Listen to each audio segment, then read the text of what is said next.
Quand est-ce que les SCPI ont-elles été créées? C'est une question qui nous revient régulièrement et aujourd'hui on va vous parler un peu d'histoire de l'univers des SCPI.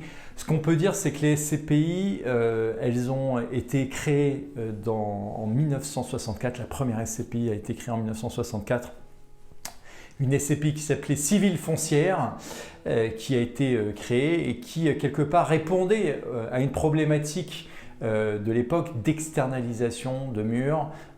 Pourquoi? Parce qu'il y avait des opérateurs qui détenaient leurs murs commerciaux, de bureaux, industriels, qui avaient besoin de récupérer des capitaux. Ils étaient propriétaires de leurs murs en tant qu'exploitants, on appelle ça un propriétaire exploitant, et ils ont réalisé des opérations d'externalisation immobilière, ce qu'on appelle en anglais le sale and leaseback. Externalisation immobilière, ça veut dire quoi? Ça veut dire qu'ils ont vendu les murs. Ces murs vendus, ils en sont devenus locataires dans le cadre d'un bail où ils se sont engagés.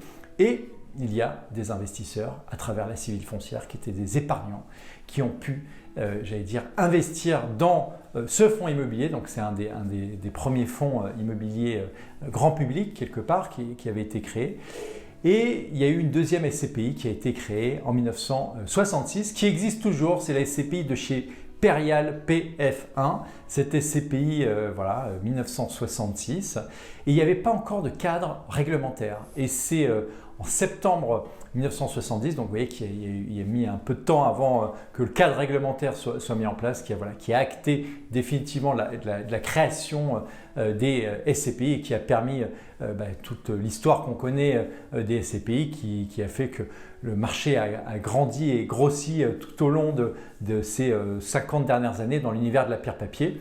Voilà, donc aujourd'hui, la SCPI, ça fait plus de 50 ans que ça existe. Ça fera bientôt 60 ans que la première SCPI a été créée l'année prochaine. Et on voit que c'est à la fois c'est très ancien et en même temps c'est très jeune. Et ça correspondait à une problématique j'allais dire entrepreneuriale à l'époque, et en même temps ça permettait à des épargnants de bénéficier de revenus complémentaires. Voilà, donc n'hésitez pas à regarder notre article sur le sujet, et puis si vous avez des questions, des suggestions, des recommandations, n'hésitez pas. À très vite sur meilleurscp.com.